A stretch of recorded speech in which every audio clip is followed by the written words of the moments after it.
누가복음 7장 1절부터 10절입니다. 자, 성경을 저희가 이제 이 안에 66권의 책이 있죠. 저희가 한 권으로 가지고 있지만 그 안에 각기 다른 이제 66권의 책이 그 안에 있습니다. 크게 나누면 구약이 있고 신약이 있습니다. 예수님께서 오시기 전까지 기록되었던 창세기부터 말라기까지의 구약이 있고요. 그리고 신약이 있습니다. 예수님이 오신 후에 기록된 마태복음부터 요한계시록까지의 신약 성경이 있습니다. 그 성경의 주제를 딱 한마디로 얘기를 하면은 뭐라고 할 수 있을까요? 제가 방금 전에 살짝 말씀을 드렸는데 성경의 주제를 딱 한마디로 말씀을 드리자면 예수님이라고 할 수 있어요. 그래서 구약 성경은 앞으로 오실 예수님에 대한 기록이고요. 그리고 신약 성경은 오신 예수님과 그리고 다시 오실 예수님에 대한 기록이 바로 신약 성경입니다.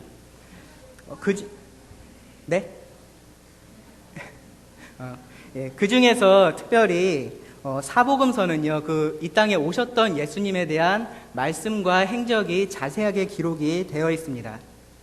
그런데 사복음서를 가만히 읽어보면요, 예수님에 대한 말씀만 있는 것이 아니고요, 그 예수님을 따라다녔던 그 주변의 많은 사람들에 대한 이야기가 같이 나옵니다. 그렇죠. 잘 아시는 12제자가 예수님을 계속해서 따라다녔습니다. 그리고 그 12제자 외에 그 예수님을 주변에서 이렇게 섬겼던 여인들이 있었습니다. 그리고 성경을 읽어보면 아시겠지만 계속해서 예수님을 따라다녔던 수많은 무리들이 있었어요. 그러니까 수많은 사람들이 예수님을 계속해서 따라다녔습니다. 그리고 또 한 부류가 있었는데 누구냐 하면요, 바리새인과 서기관들, 제사장과 같은 유대인의 종교 지도자들이 예수님을 따라다녔습니다.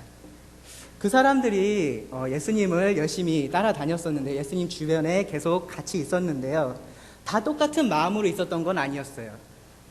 제자들은 모든 것을 버리고 이제 예수님을 따라다녔었고요. 예수님께 헌신을 했었고요. 그리고 방금 말씀드렸던 그 여인들도 마찬가지로 예수님을 섬기기 위해서 따라다녔습니다.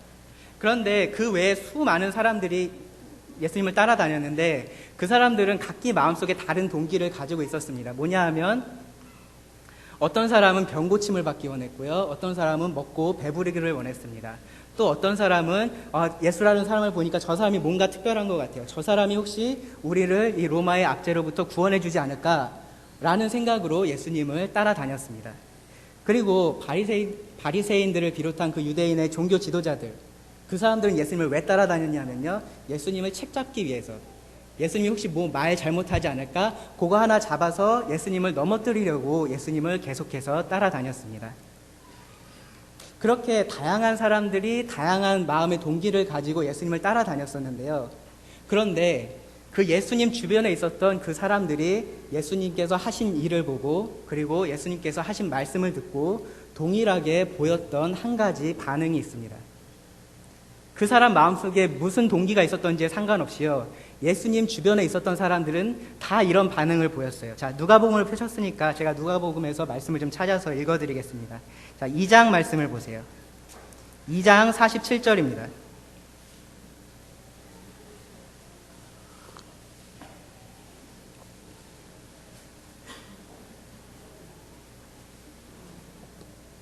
자, 누가복음 2장 47절. 듣는 자가 다 그 지혜와 대답을 놀랍게 여기더라. 그의 부모가 보고 놀라며. 4장 22절입니다. 4장 22절. 몇 장 더 넘기시면 됩니다. 4장 22절. 그들이 다 그를 증언하고 그 입으로 나오는 바 은혜로운 말을 놀랍게 여겨 이르되 이 사람이 요셉의 아들이 아니냐. 4장 32절입니다. 그들이 그 가르치심에 놀라니 이는 그 말씀이 권위가 있음이로라. 36절입니다. 다 놀라 서로 말하여 이르되 이 어떠한 말씀인고 권위와 능력으로 더러운 귀신을 명함에 나가는도다 하더라. 예, 감이 좀 오십니까? 어떠한 반응을 보이고 있습니까? 예, 다들 놀라고 있습니다. 8장 25절 말씀도 한번 보세요. 8장 25절. 제자들에게 이르시되 너희 믿음이 어디 있느냐 하시니 그들이 두려워하고 놀랍게 여겨 서로 말하되 그가 누구이기에 바람과 물을 명함에 순종하는가 하더라. 9장 43절입니다. 9장 43절. 사람들이 다 하나님의 위엄에 놀라니라. 그들이 다 그 행하시는 모든 일을 놀랍게 여길세. 11장 14절입니다.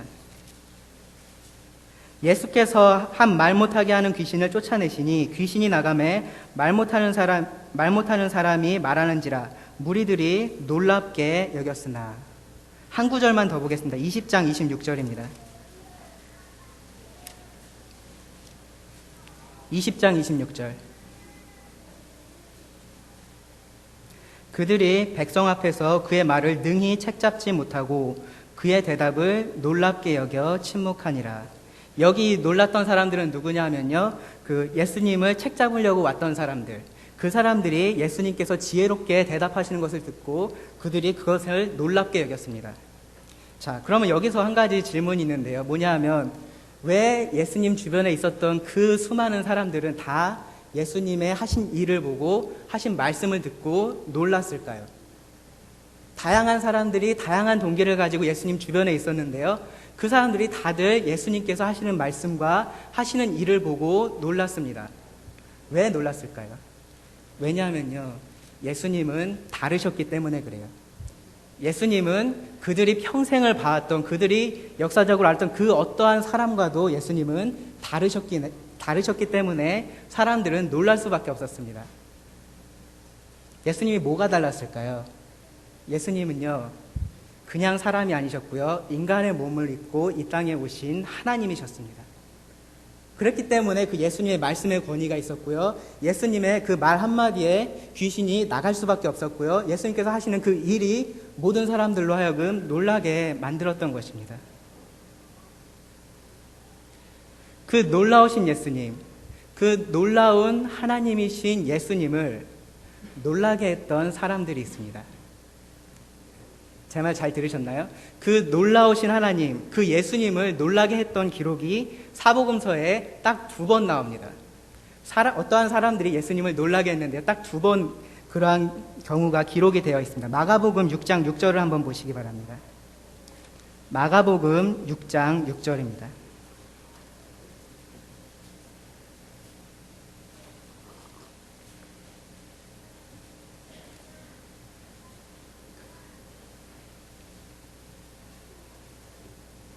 마가복음 6장 6절. 그들이 믿지 않음을 이상히 여기셨더라.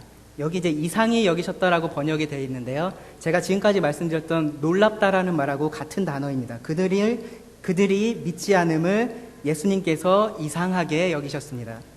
이 상황이 어떤 상황이냐면요, 예수님께서 그 고향으로 다시 돌아오셨어요. 그리고 거기서 예수님께서 말씀을 전하셨는데, 사람들이 그것을 보고, 자, 2절 보세요. 6장 2절 보시면요, 안식일이 되어 회당에서 가르치시니 많은 사람이 듣고 놀라 이르되, 예수님의 말씀을 듣고 이 사람들은 놀랐습니다.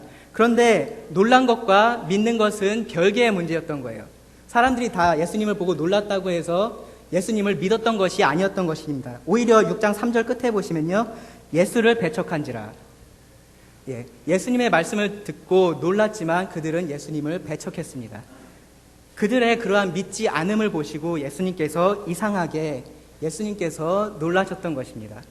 왜 그랬냐 하면, 그 사람들은 예수님께서 잘하신 그 고향 사람들이었기 때문에 그래요. 만약에 예수님에 대한 믿음을 가질 만한 사람들이 있다면 누구냐 하면은 바로 그 전능하신 예수님, 거룩하신 예수님 주변에서 예수님께서 잘하시는 모습을 계속해서 봐왔던 그 사람들이어야 하잖아요. 예수님에 대해서 가장 잘 알고 있었던 그 사람들은 예수님을 믿었어야 했잖아요. 그런데 그 사람들이 예수님을 배척하자 예수님께서 그것을 아주 이상하게 생각하셨습니다. 그것에 대해서 놀라셨습니다. 자, 그리고 이제 본문으로 돌아오겠습니다. 누가복음 7장 9절입니다.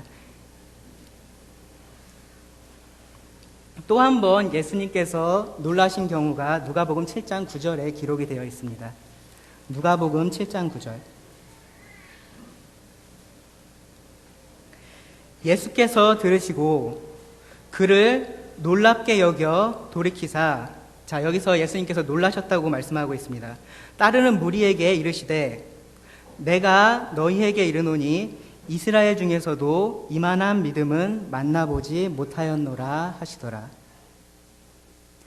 여기서 예수님을 놀라게 했던 놀라운 믿음을 가진 사람이 나옵니다.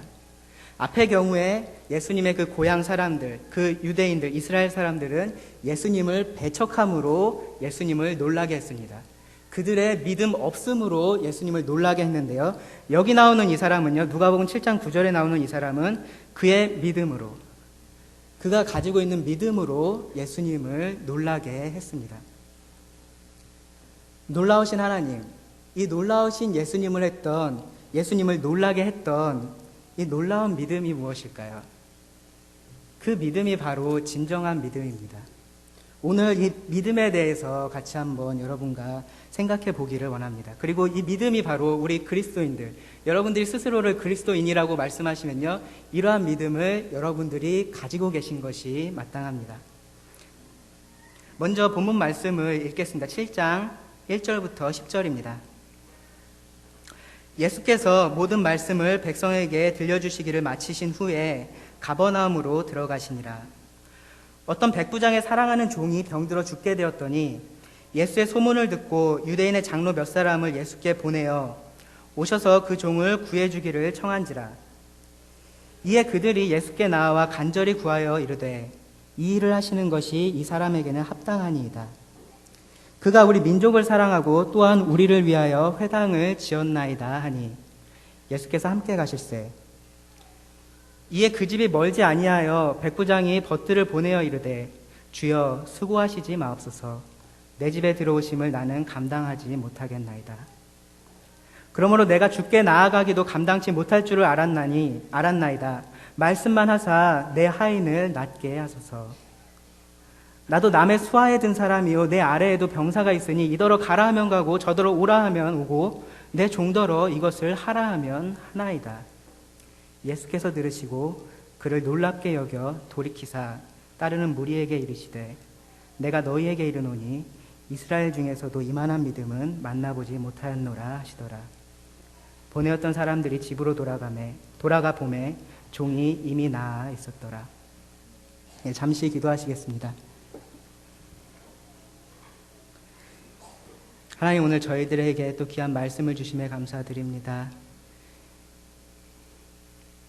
이 말씀을 통하여서 저희가 참된 믿음이 무엇인지 배우게 하여 주시고 저희가 믿음 가운데 더욱더 주님을 닮아갈 수 있도록 도와주시기를 원합니다. 말씀 가운데 함께 하여 주시기를 기도드리오며 예수님의 이름으로 기도드립니다. 아멘. 자, 여기 본문 말씀에서는요, 제가 이제 참된 믿음, 진정한 믿음, 우리 그리스도인들이 마땅히 가지고 있어야 할 믿음에 대해서 말씀을 드리겠다고 했는데요. 이 본문에서는요, 세 가지에 여러분들이 좀 주목해서 보시기 바랍니다. 이 본문의 주인공은 백부장입니다. 백부장인데요. 그 백부장에 대한 평가가 세 가지가 나옵니다. 첫 번째로 사람들의 평가가 나오고요. 두 번째로 그 백부장 자신의 평가가 나옵니다. 그리고 끝으로 예수님의 평가가 나와요. 사람들의 평가와 백부장 자신의 평가, 그리고 예수님의 평가가 나오는데요. 그것들이 어떻게 다른지 여러분들이 잘 관찰하면서 말씀을 보시기 바랍니다. 자, 첫 번째로 사람들이 백부장을 어떻게 평가했는지 같이 한번 보시겠습니다. 7장 1절 보시면요. 예수께서 모든 말씀을 백성에게 들려주시기를 마치신 후에 예수님께서 어떠한 말씀을 지금 백성들에게, 그 사람들에게, 무리들에게 들려주셨어요. 어떤 말씀을 들려주셨냐면은 7장이니까 6장에 있는 말씀을 들려주셨겠죠. 6장에 무슨 말씀이 있냐면요. 6장에 무슨 말씀이 있냐면 6장 20절부터 49절까지 여러분들 잘 아시는 산상수훈이 기록이 되어 있습니다. 그러니까 지난주에 우리가 말씀을 들었었죠. 예수님께서 그 산에서 그 처음으로 가장 길게 설교를 하셨던 것이 기록이 되어 있습니다. 마태복음에는 조금 길게 기록이 되어 있고요. 누가복음에는 조금 간략하게 기록이 되어 있는데 그 핵심 메시지는 동일합니다. 그런데 그 산상수훈에서 예수님께서 가르치셨던 그 내용을 한마디로 말씀드리면 뭐였냐면요. 참된 하나님 나라의 백성의 모습이에요. 참된 하나님 나라의 백성의 모습을 예수님께서 그 산상수훈을 통해서 가르쳐 주셨습니다. 그 오해하지 말아야 할 게 뭐가 있냐면요. 산상수훈은요, 예수님께서 너희가 어떻게 하면 하나님 나라의 백성이 될 수 있다라고 가르쳐 주신 게 아니고요. 참된 하늘나라의 백성이면 너희가 이래야지 맞다라고 가르쳐 주신 것이에요. 무슨 차이인지 이해가 되시나요? 너희가 이렇게 하면 하나님 나라의 백성이 될 수 있다라고 가르쳐 주신 것이 아니고 이것이 바로 참된 하늘나라 백성의 모습이다 라고 하면서 너희를 한번 돌이켜봐라 라고 말씀을 하신 것입니다. 어떠한 상황을 여러분들이 지금 머릿속에 두셔야 하냐면요, 유대인들은 아브라함의 자손이라고 본인들이 믿고 있었고요. 그렇기 때문에 자연스럽게 구원받은 사람들이라고 생각을 했어요. 자신들이 의롭다라고 하늘나라에 갈 수 있다라고 생각하고 있었던 사람들이에요. 그래서 그들이 기다렸던 메시아는 자신들을 죄에서 구원해낼 메시아가 아니고요, 정치적으로 자신들을 그 로마의 압제에서 구원해낼 그러한 메시아를 기다리고 있었습니다. 그러한 사람들에게 예수님이 오셔서 바로 이 말씀을 하신 것입니다.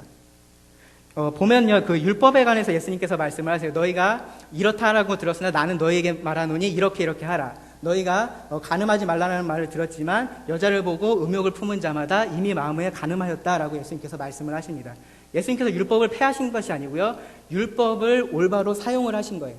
뭐냐 하면 유대인들은 그 율법을 자신들이 지킴으로써 의롭다라고 생각을 하고 있었어요. 그런데 예수님께서는 그것이 의미가 너희가 생각하는 그것이 아니라 너희가 마음에 음욕만 품어도 이미 가늠한 거다. 너희가 정말로 이렇게 하나님 앞에서 거룩하냐? 라고 예수님께서 질문을 던지신 것입니다. 그래서 마음속으로 그들이 죄를 깨달을 수 있도록, 내가 그렇지 않구나라는 것을 깨달을 수 있도록 예수님께서 산상수훈을 주셨던 것이에요. 그래서 말씀을 보시면요, 하늘나라 백성의 참된 모습은 어떠냐면요, 원수를 사랑하는 사람이에요. 그리고 형제를 사랑하는 사람이고 하나님 말씀에 순종하는 사람입니다. 그리고 그 시작은 어디에 있냐면요, 그 바탕은 어디에 있냐면 하나님 앞에서 낮아진 마음에 있어요. 심령이 가난한 자가 복이 있다라고 예수님께서 말씀을 시작하시죠. 바로 이러한 말씀을 예수님께서 하신 이후에 지금 가버나움으로 들어가시는 것입니다. 그리고 그 가버나움에서 누구를 만나냐 하면은 2절 말씀을 보세요. 7장 2절입니다. 어떤 백부장의 사랑하는 종이 병들어 죽게 되었더니, 어떠한 백부장을 만납니다. 이 백부장이 아까 말씀드렸던 예수님을 놀라게 했던 그러한 믿음을 가지고 있었던 사람이었습니다. 그래서 예수님께서 그 하신 말씀, 하늘나라 백성의 참된 모습, 그 모습을 가진 사람을 지금 예수님께서 만나신 거예요. 그래서 그 사람을 통해서 예수님께서 다시 한번 가르치고 계신 것입니다. 어떤 백부장의 사랑하는 종이 병들어 죽게 되었더니, 백부장은 잘 아시겠지만 그 10부장과 1000부장 사이에 있는 사람이에요. 그래서 한 100명 정도, 정확히 100명은 아니지만 한 100명 정도의 군사들을 다스리는 사람인데요. 당시에 이제 로마의 백부장들은 다양한 그 국적을 가지고 있었고, 그리고 백부장까지 올라가려면 그 사람들은 어떻게 해야 됐냐면은 전쟁에 나가서 공을 세워야 됐어요. 많은 공을 세웠을 때 그 사람들이 단계를 밟아서 백부장까지 올라갈 수가 있었습니다. 시험을 봐서 우리나라 이제 군대에 가면요, 장교들이 별로 병사들한테 대접을 못 받아요. 왜 그런지 아세요? 그 안에서 이렇게 경험하고 그 안에서 싸우면서 그 자리까지 올라간 게 아니라 시험 봐서 혹은 공부해서 그 자리에 올라갔기 때문에 네가 알면 뭘 알아라고 병사들이 생각을 해요. 그래서 많이 대접을 안 해줘요. 근데 여기 나오는 백부장은 그렇게 그 자리까지 올라간 사람들이 아닙니다. 백부장들은요, 나가서 정말로 전쟁터에 나가서 싸우고 거기서 공을 세워서 그 자리까지 올라간 사람들이에요. 그러니까 어떠냐면은 그 자신의 그 100명의 그 군사들에게 존경을 받는 위치에 있는 사람들이었습니다. 그뿐만이 아니고요, 백부장들은 그 당시에 돈을 굉장히 잘 버는 사람들이었습니다. 그리고 성경에서도 보면은 여러분들 기억나실 거예요. 백부장들이 대부분 좋은 평가를 얻습니다. 예수님의 죽으심을 보고 이는 정녕 하나님의 아들이었도다라고 고백한 사람이 누굽니까? 백부장이었죠. 그렇죠? 그리고 예수님의 시체를 내어줬던 사람도 백부장이었고요. 그리고 사도행전 10장에 나오는 고넬료, 기억하시죠? 이방인으로서 처음 구원을 받았던 고넬료. 그 고넬료도 백부장이었습니다. 그래서 성경에서 이제 백부장들이 좋은 평가를 많이 얻는데 사실 최고의 찬사는 오늘 나오는 이 백부장에게 주어져 있습니다. 예수님을 놀라게 했던 믿음을 가지고 있었던 사람입니다. 자, 그 백부장의 사랑하는 종이 병들어 죽게 되었습니다. 그 당시의 종들은요, 여러분들 아시겠지만 사람의 개념보다는 소유의 개념에 가까웠어요. 내가 그 종을 가지고 있다예요. 그래서 여러분들 만약에 전화기를 쓰시죠. 전화기를 쓰다 전화기가 고장나면 어떻게 해요? 아, 내가 이 전화기가 너무 사랑스러우니까 이걸 절대 내가 버리면 안 되고 내가 이거 고쳐서 잘 써야겠다라고 하기보다 요즘 같으면 어떻습니까? 그냥 고장나면 버리고 새로 사는 게 더 싸죠. 그렇죠? 그러니까 그 당시에 종의 개념이 그랬어요. 종이 병들거나 그러면은 그냥 바꾸면 그만이에요. 다른 건강한 종으로, 일 잘하는 종으로 바꾸면 그만입니다. 그런데 지금 여기 이 백부장의 종이 그러한 상황이었어요. 종이 병들어 죽게 되었더라. 그 마태복음에는 뭐라고 기록이 되어 있냐면 내 하인이 중풍병으로 집에 누워 몹시 괴로워하나이다 라고 하고 있습니다. 굉장히 괴로워하고 있어서 어떠한 일도 할 수 없는 상황이었고 이제 죽음 직전에 있는 상황이었던 것입니다. 그런데 가만히 보세요. 그 종을 이 백부장이 사랑했다라고 말씀하고 있습니다. 백부장의 사랑하는 종이. 물건 같은 종을 이 백부장은 사랑하는 사람이었던 것입니다. 그 한 가지 흥미로운 것이 뭐냐면요. 2절 말씀 보시면 어떤 백부장이 사랑하는 종이라고 하고 있죠. 근데 7절 말씀 한번 보세요. 7절 보시면 그러므로 내가 주께 나아가기도 감당치 못할 줄 알았나이다. 말씀만 하사 내 하인을 낫게 하소서. 앞에선 종이라고 하고 있는데 뒤에서는 하인이라고 우리말 성경에 번역이 되어 있습니다. 왜 그러냐면요. 원어 성경에서 다른 단어가 쓰여서 그래요. 뭐냐면 누가가 이 종을 표현할 때는 일반적으로 그 종을 나타내는 노예를 나타내는 단어를 사용했어요. 둘로스라는 단어를 거기서 사용을 했는데요. 그런데 뒤에서 이 백부장이 자기 하인을 말할 때 직접 인용을 했잖아요. 7절은요. 근데 거기서 사용한 단어는 둘로스라는 단어가 아닙니다. 뭐냐면은 파이스라는 단어인데요. 이 파이스는 종이라는 의미를 갖는데 1차적인 의미는 뭐냐면 아이예요. 아이. 그러니까 어린 아이들 뿐만 아니라 나의 자녀를 일컬을 때도 사용하는 단어입니다. 그래서 무슨 말씀을 제가 드리는 거냐면은 누가는 단지 종으로서 이 종을 표현을 하고 있습니다. 그런데 이 백부장은 자신의 종을 단지 종으로 본 것이 아니고요. 하나의 아이, 자신의 아이처럼 바라보고 있었다라는 것입니다. 그런 아이가 지금 죽게 되었습니다. 여러분들의 아이가 죽게 되었다면 그 아이를 바꾸시겠습니까? 그렇지 않죠. 그 아이를 살리고 싶으실 것입니다. 그래서 이 백부장이 지금 예수님께 나오는 것입니다. 3절 보시면요. 예수의 소문을 듣고 예수님의 소문을 들었습니다. 이미 가버나움 지역에는요. 예수님께서 한번 가신 적이 있어요. 그래서 그곳에 가셔서 많은 이적을 행하셨고 그 이적 때문에 예수님에 관한 소문이 쫙 퍼졌습니다. 그럼 여기서 이 백부장도 그 소문을 이미 들어서 알고 있었던 것입니다. 그리고 그 예수님께서 가버나움으로 오신다는 말을 듣자마자 지금 유대인의 장로 몇 사람을 예수께 보냈습니다. 예수님한테 지금 전령을 보낸 것입니다. 여기서 이 장로들은 그 회당의 지도자라기보다는, 그러니까 종교적인 지도자라기보다는 아마도 그 사회적인 지도자였을 거예요. 그래서 그 자신과 친분이 있었던 그 유대인 장로들 몇 사람을 예수님께 보낸 것입니다. 보내서 뭐라고 얘기를 하고 있냐면요. 예수께 보내요. 오셔서 그 종을 구해 주시기를 청한지라. 그 사랑하는 종을 위해서, 자신이 사랑하는 그 아이 같은 종을 위해서 지금 백부장이 행동하고 있는 것입니다. 그 백부장이 가서 이제 4절 보시면요. 그 백부장이 그 유대인 장로들을 보내서 말씀을 합니다. 이에 그들이 예수께 나와 간절히 구하여 이르되. 이 말씀을 읽으면서 조금 뭔가 이상하다라는 생각이 혹시 드십니까? 이에 그들이 예수께 나와서 간절히 구하여 이르되. 자, 여기 이 보냄을 받은 사람들은 누굽니까? 유대인들이에요. 그렇죠? 유대인들 중에서도 장로들입니다. 보낸 사람은 누구입니까? 백부장입니다. 유대인인가요? 이방인인가요? 이방인입니다. 자, 이방인과 유대인의 관계를 가만히 한번 생각해 보세요. 유대인들이 이방인들을 어떻게 봤습니까? 사람으로 보지도 않았어요. 그렇죠? 지옥의 불쏘시개 같은 사람들로 봤습니다. 이방인들을요. 그런데 이 이방인이 유대인 장로들 몇 사람을 보냈는데 강제적으로 그냥 보낸 게 아니에요. 왜냐하면 그 사람들이 나와서 그냥 말만 전한 게 아니고 간절히 구하고 있습니다.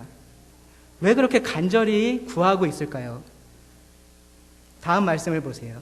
이 일을 하시는 것이 이 사람에게는 합당하니이다. 왜 그렇게 간절히 구했냐면요. 이 유대 장로들은 이 백부장에게 예수님께서 은혜를 베푸시는 것이 합당하다라고 생각하고 있었기 때문에 그렇습니다. 여기서는 이제 예수님께서 그 하시는 일이 합당하다라고 이제 우리말은 그런 느낌을 좀 주죠. 근데 조금 더 원문에 가깝게 번역을 하면요.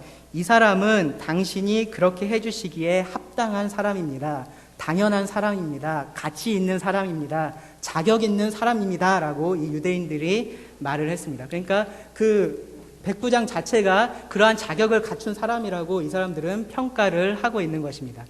이것이 그 유대인들의 사람들의 백부장에 대한 평가였습니다. 뭐냐면요, 이 사람은 하나님의 은혜를 받기에 합당한 사람, 자격 있는 사람, 그럴 만한 가치가 있는 사람, 그러한 사람으로 이 백부장을 바라보고 있습니다. 왜 그러냐 하면요, 5절 보세요. 그 사람들이 왜 그런 평가를 내릴까요? 그가 우리 민족을 사랑하고 또한 우리를 위하여 회당을 지었나이다. 자, 이유가 여기 나옵니다. 그가 우리 민족, 우리 유대인들을 사랑했습니다. 말씀드린 것처럼 유대인과 이방인의 관계가 좋지 않았습니다. 그런데 이 이방인인 백부장이 유대인들을 적대시하지 않았을 뿐만 아니고요, 오히려 그들을 사랑했고 그들의 필요를 이 사람이 돌아봤다는 것입니다. 아까 제가 처음에 하늘나라 백성의 참된 모습에 대해서 말씀을 드렸었죠. 원수를 사랑하는 사람. 이 백부장이요, 바로 그러한 사람이었던 것입니다. 그 원수들을 향해서 그들을 사랑했을 뿐만 아니라 그들의 필요를 돌아봤던 사람이 이 백부장이었습니다. 그런데 이 유대인들은요, 여기 이 보냄을 받았던 이 유대인들은 그 속에 무엇이 있는지를 말한 것이 아니고요, 그 백부장이 한 일에 대해서 지금 말하고 있어요. 이 사람이 이러한 일을 했다. 우리를 사랑했고 그래서 우리의 회당을 지어줬다. 그러니까 이 사람은 예수님 당신이 은혜를 베풀기에 합당한 사람이다라고 결론을 내리고 있습니다. 자, 여기까지 말씀을 제가 잠깐 정리를 해드리겠습니다. 자, 백부장은요, 사회적으로 경제적으로 아쉬울 것이 없었던 사람이에요. 그리고 자기 종을 아들처럼 아끼고 보살폈던 사람입니다. 그리고요, 원수 같은 유대인들을 사랑했고 그들의 필요를 돌아봤습니다. 이러한 백부장이 있다면, 혹시 여러분 주위에 이런 사람이 있다면 어떠시겠습니까? 놀랄만 하겠죠. 와, 저 사람 정말 대단한 사람이다. 충분히 놀라운 모습이었습니다. 그리고 그러한 모습에 이 유대인들이 그 사람에 대해서 평가를 내리기를 하나님의 은혜를 받기에 합당한 사람이라고 평가를 내리고 있습니다. 이것이 유대인들이 이 백부장을 보던 관점입니다. 하나님 앞에서 합당한 사람, 자격 있는 사람, 가치 있는 사람. 자, 두 번째로요, 6절부터 8절 말씀해 보시면 이 백부장이 스스로를 어떻게 평가하는지를 볼 수가 있습니다. 자, 예수께서 6절 보세요. 예수께서 함께 가실세. 자, 예수님께서 이제 따라서 가시기로 결정을 하셨습니다. 이에 그 집이 멀지 아니하여 백부장이 벗들을 보내어 이르되. 오늘날 같으면은 우리가 전화가 있으니까 전화할 수 있을 거예요. 이제 예수님에게 그 사람들을 보냈으면 지금 예수님 오고 계세요? 안 오고 계세요? 빨리 오라고 하세요. 그렇게 할 수 있었겠죠. 근데 이 당시가 그러한 상황이 아니었잖아요. 보냈던 유대인의 장로들은 예수님과 함께 오고 있었습니다. 그러니까 지금 이 상황에서 이 백부장은요, 예수님이 오고 계신지 오지 않고 계신지 알 수 없었어요. 그런데 그 상황에서 지금 다른 친구들을 예수님께 보냈습니다. 무슨 말이냐면은 예수님께서 오고 계시든지 오고 계시지 않든지에 상관없이 지금 예수님에게 무슨 말을 지금 하고 싶은 거예요. 무슨 말을 하려고 그러냐면은 이르되 주여 수고하시지 마옵소서. 주여 수고하시지 마옵소서. 예수님께서 혹시 출발하셨으면 더 이상 오지 마시라고 지금 말씀하고 있는 것입니다. 근데 왜 그렇게 말을 하냐면요, 내 집에 들어오심을 나는 감당하지 못하겠나이다. 내 집에 들어오심을 나는 감당하지 못하겠나이다. 처음에는요, 예수님이 오신다는 소문을 듣고 이 백부장이 마음이 급했어요. 이 자식 같은 이 종을 내가 고쳐야지 해서 재빨리 그 유대인 장로들을 보냈습니다. 그런데 보내놓고 가만히 생각을 해보니까 좀 다른 생각이 들었던 거예요. 뭐냐 하면 예수님께서 내 집에 들어오시는 것을 나는 감당할 만한 사람이 아니구나. 나는 예수님 앞에 설 수 있는 자격이 있는 사람이 아니구나. 라는 생각이 들었던 것입니다. 나는 감당하지 못하겠나이다. 원문엔 어떻게 되어 있냐면요. 당신이 제 지붕 아래로 오시기에는 제가 합당한 사람이 아닙니다. 제가 자격 있는 사람이 아닙니다. 제가 그렇게 가치 있는 사람이 아닙니다. 라고 이 백부장이 말했습니다. 자, 앞에서 제가 말씀드렸던 그 유대인들의 관점과 지금 이 백부장이 자신을 평가하고 있는 것을 잘 생각해 보세요. 다릅니까? 같습니까? 다릅니다. 유대인들은요, 이 백부장이 하나님의 은혜를 입기에 합당하다, 자격이 있다라고 평가를 했는데요. 이 백부장 스스로는요, 스스로를 자격이 없다, 나는 그럴 만한 가치가 없다, 합당하지 않다라고 평가를 하고 있습니다. 7절 말씀도 보세요. 그러므로 내가 주께 나아가기도 감당하지 못할 줄을 알았나이다. 예수님께서 오시는 것만 내가 감당 못하겠는 게 아니고요. 내가 그 주님 앞으로 가는 것조차도 지금 제가 그럴 만한 자격이 있는 사람이 아닙니다. 그는요, 여기 이 백부장은요, 스스로를 감히 예수님 앞에 설 수도 없는 사람으로 평가하고 있습니다. 만약에 이런 얘기를 오늘날의 심리학자들이 듣는다면 뭐라 그러냐면요, 이 사람은 자존감이 부족한 사람이다 라고 할 것입니다. 네, 저 사람은 자존감이 부족하다. 어떻게 스스로를 그렇게 자격 없는 사람, 가치 없는 사람으로 평가를 하느냐라고 할 것입니다. 그런데요, 여기 이 사람이요, 그렇게 자존감이 부족했을까요? 그렇지 않아요. 이 사람이 그렇게 할 수밖에 없었던 것은요, 이 사람은, 여기에 나오는 이 백부장은요, 예수님이 누군지 알고 있었기 때문에 그렇습니다. 예수님이 어떠한 분이신지 이 백부장은 정확히 알고 있었기 때문에 그 예수님 앞에 자기가 나갈 수도 없고 예수님을 내가 오라고 할 수도 없다라고 생각하고 있었던 것입니다. 여기 말씀을 보시면요, 여러분들 생각나는 사람이 있을 거예요. 세례 요한이 예수님에 대해서 자신을 평가할 때 뭐라 그랬습니까? 나는 그의 신발끈을 풀기도 감당하지 못하겠다라고 했습니다. 베드로를 기억하십니까? 베드로가 예수님의 기적을 보고 뭐라 했습니까? 주여 나를 떠나소서. 거룩하신 하나님 앞에 자기가 서 있다는 것을 깨닫는 순간 나는 더 이상 그 주님 앞에 서 있을 수 없다.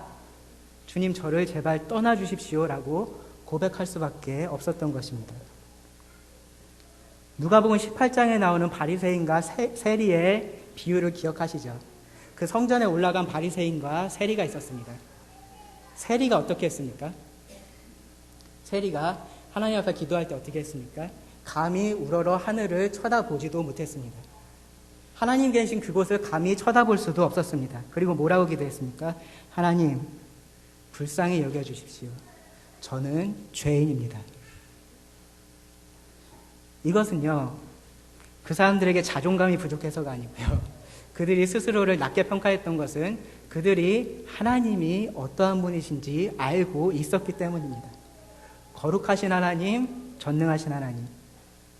그 놀라우신 하나님을 아는 사람은요, 하나님 앞에서 낮아질 수밖에 없는 것입니다.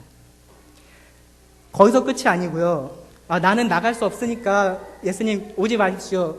저는 더 이상 아무것도 할 게 없습니다. 라고 해서 끝난 게 아니고요. 거기 이제 백부장이 덧붙이는 말을 보세요. 그러므로 내가 주께 나아가기도 감당치 못할 줄을 알았나이다. 뭐라고요? 말씀만 하사 내 하인을 낫게 하소서. 말씀만 하사 내 하인을 낫게 하소서. 여기서 이 백부장이 예수님을 어떻게 바라보고 있는지에 대한 분명한 관찰이 나옵니다. 뭐냐면요, 이 백부장은요, 예수님의 능력에 대해서는 전혀 의심이 없었어요. 예수님이 병을 고칠 수 있는지 없는지 의문을 갖고 있지 않습니다. 예수님은 병을 고치실 수 있으십니다. 그런데 이 정도는요, 사실 그 당시에 많은 사람들도 믿고 있었어요. 그렇죠? 예수님이 병을 고칠 수 있는 능력이 있다는 것은 바리새인들도 알고 있었고요. 모든 사람들이 알고 있었습니다. 그런데 이 백부장은 거기서 한 발 더 나가는데요. 뭐냐면 말씀만 하시면 됩니다. 주님, 오실 필요 없습니다. 주님께서 말씀만 하시면 제 하인이 낫겠습니다. 이게 왜 놀라운 고백이냐면요, 그 당시의 사람들은요, 이러한 기적적인 치유는 항상 이렇게 사람을 만지거나 접촉이 있어야지만 일어난다고 생각을 하고 있었어요. 미신적인 생각이지만 그러한 생각을 가지고 있었습니다. 그래서 누가복음 6장 19절에 보시면 어떻게 기록이 되어 있냐면 온 무리가 예수를 만지려고 힘쓰니 이는 능력이 예수께로 나서 모든 사람을 낫게 함이더라. 왜 그렇게 만지려고 했냐면은 사람들이 만져야지 고침을 받을 수 있다라고 생각을 했었던 거예요. 그 당시에 보편적인 생각이 그랬던 것입니다. 그런데 이 백부장은요, 그렇게 생각하지 않았어요. 예수님께서 말씀만 하시면 된다. 예수님께서 말씀만 하시면 충분히 내 하인이 나을 것이다. 어떻게 그렇게 생각할 수 있었을까요? 8절에 보시면 이 백부장이 예수님을 어떻게 보고 있는지 나옵니다. 나도 남의 수하에 든 사람이요 내 아래에도 병사가 있으니 이더러 가라 하면 가고 저더러 오라 하면 오고 내 종더러 이것을 하라 하면 하나이다. 지금 무슨 얘기를 하고 있는 것입니까? 권위에 대해서 이야기를 하고 있습니다. 권위에 대해서 지금 말씀을 하고 있습니다. 그 권위라는 것은요, 무엇을 만드냐면 누군가가 권위를 가지고 있으면요, 그 권위 위에 권위를 가진 사람이 있고요, 그 권위 아래에 있는 사람이 있어요. 그래서 권위 위에 있는 사람은 명령을 할 수 있었고요, 권위 아래에 있는 사람은 그 권위에 복종해야만 했었습니다. 그것을 이 군사였던 이 백부장은 정확하게 알고 있었던 거예요. 자기 위로는 누가 있으니까? 천부장이 있고 로마 왕이 있었죠. 그렇죠? 자기 밑으로 누가 있으니까 십부장도 있고 다른 일반 병사들도 있었습니다. 그래서 나는 명령을 받으면 내가 해야 한다라는 것을 알았어요. 그 사람이 오든지 오지 않든지 그 사람이 말만 하면 나는 순종하고 복종해야만 되는 위치에 있었던 것입니다. 반대로 내 아래에 있는 저 병사들은요, 내가 뭔가 명령하면 병사들은 내 말에 복종해야 됐었습니다. 내가 직접 가서 그 사람에게 말을 하든지 하지 않든지에 상관없이요. 내가 말만 하면, 내가 명령만 하면. 그래서 지금 여기서 이 백부장이 하고 있는 말은 뭐냐면요, 예수님 당신은 이 질병 위에 권세를 가지고 계신 분이 아닙니까? 예수님 당신은 이 온 우주의 창조주이시고 가장 높으신 하나님으로 이 모든 것을 당신 발 아래 두고 계신 분이 아닙니까?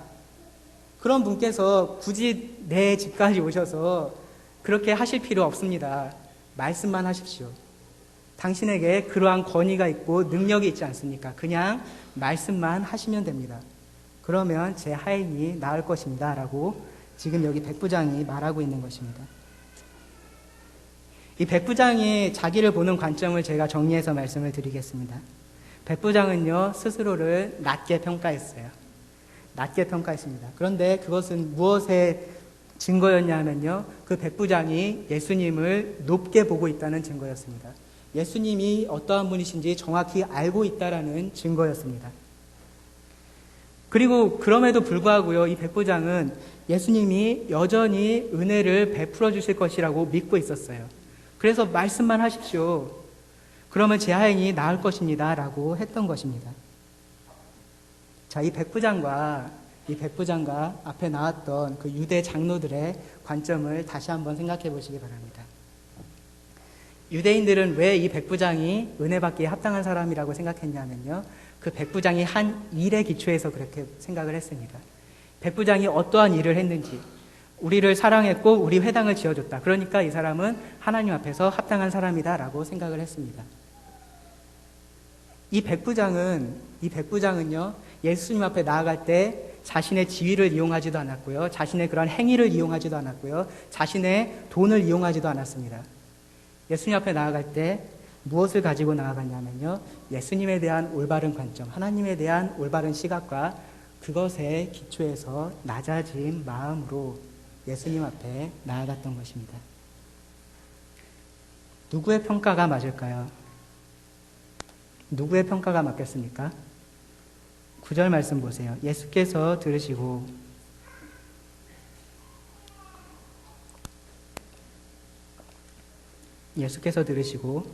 그를 놀랍게 여겨.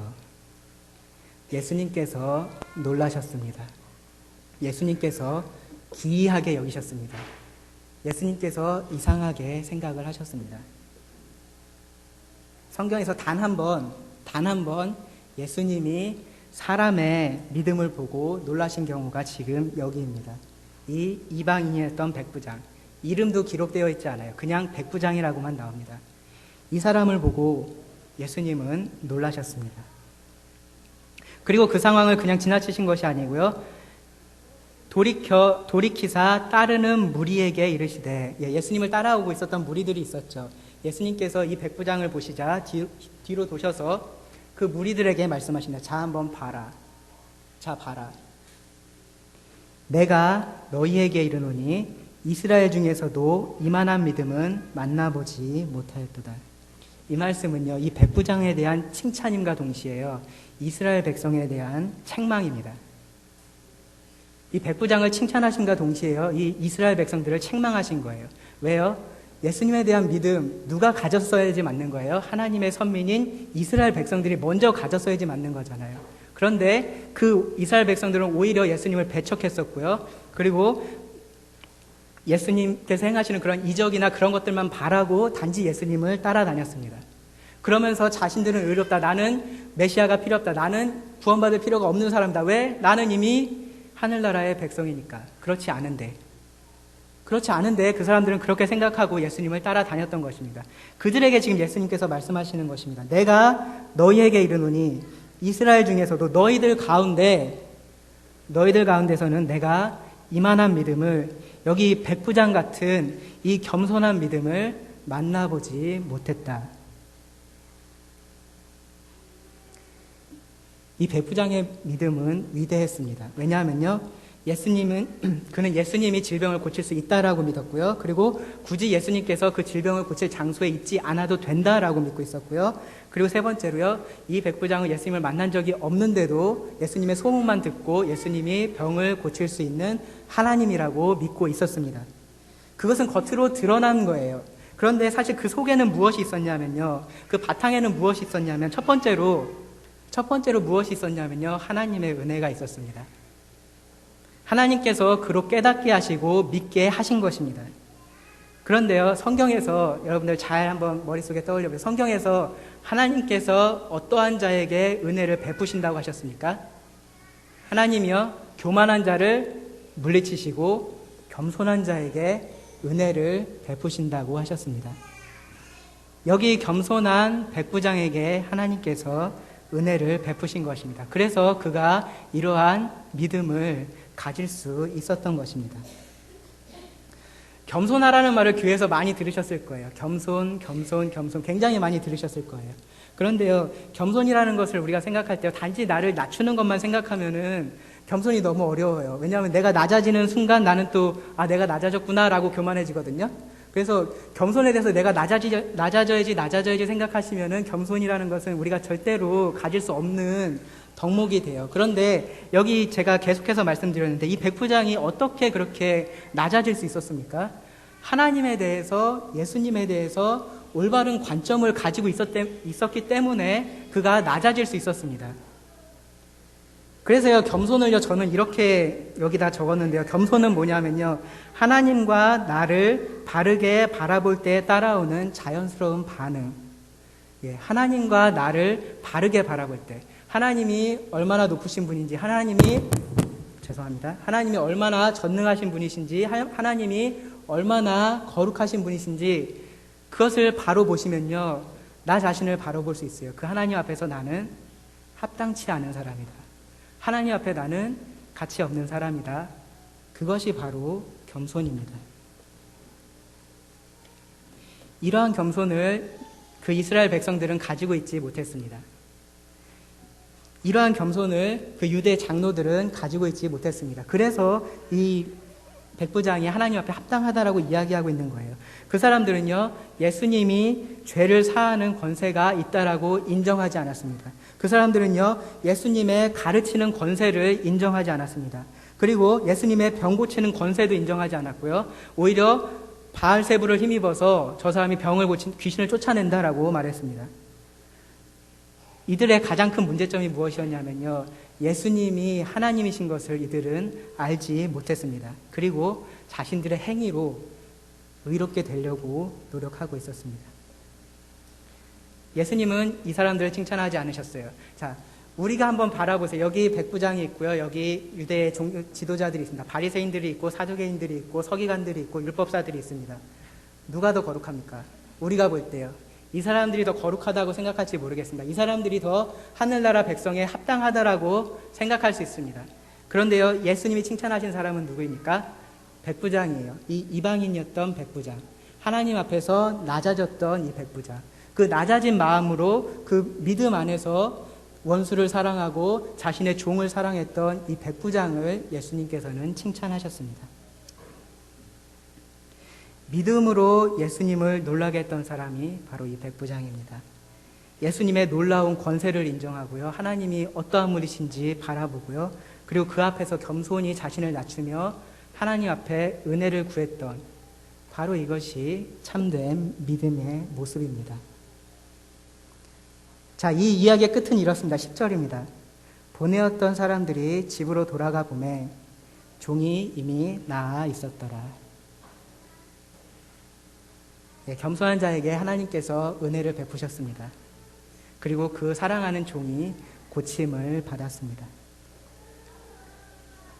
진정한 믿음의 증거는요, 진정한 믿음이라는 것은요, 뭐냐면요, 겸손입니다. 그리고 그 겸손을 통해서 우리의 믿음이 계속해서 자라갑니다.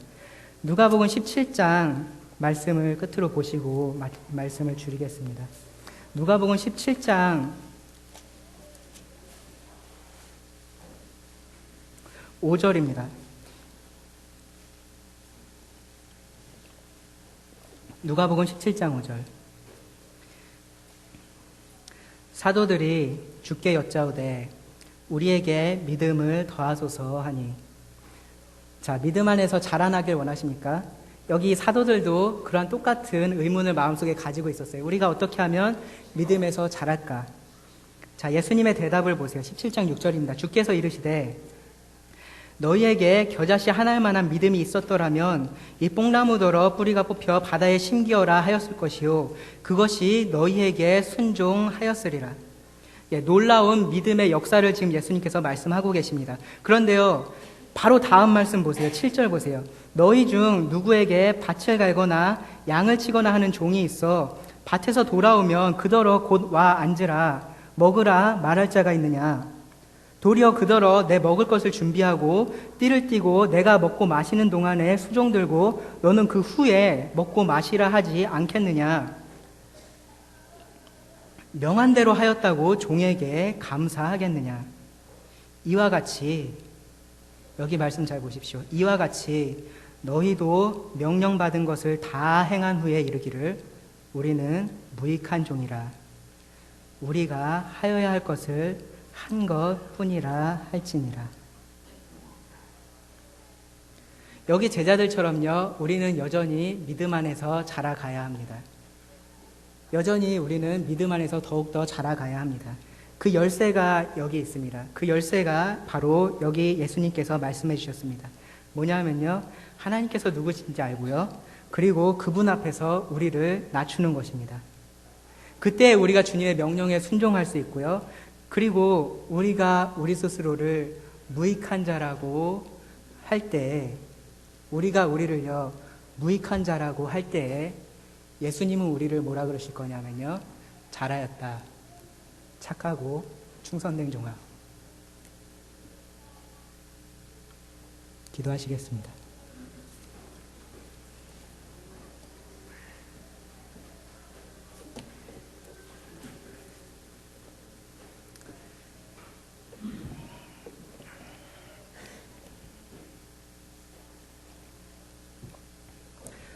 주님, 이 백부장의 믿음을 통해서 또 우리를 돌아보게 해주시니 감사를 드립니다. 저희가 구원받은 것이 모두 하나님의 은혜이며 우리가 하루하루 살아가는 것이 하나님의 은혜임을 기억합니다. 우리가 하나님 앞에서 그런 은혜 받을 어떠한 자격이 있어서가 아니고 오직 하나님께서 우리를 먼저 선택하셔서 그렇게 하시기로 결정하셨기 때문임을 기억하며 감사를 드립니다. 지금 저희가 계속해서 이 믿음 안에서 자라나기를 원합니다. 주님의 모습을 더욱더 닮아가기를 원합니다. 말씀으로 하나님이 어떠한 분이신지 우리들에게 가르쳐 주셔서 하나님의 위대하심을 배우게 하시고 하나님의 거룩하심을 배우게 하시며 그 하나님의 자비로우심을, 은혜로우심을 알게 하소서. 그리고 겸손한 자로 그 하나님 앞에 나아가고 하나님의 은혜를 구하며 하나님의 말씀에 순종하는 우리들이 되게 주님 지혜를 주시고 힘을 더하여 주시기를 원합니다. 들은 말씀을 주님께 의탁드리오며 예수님의 이름으로 기도드립니다.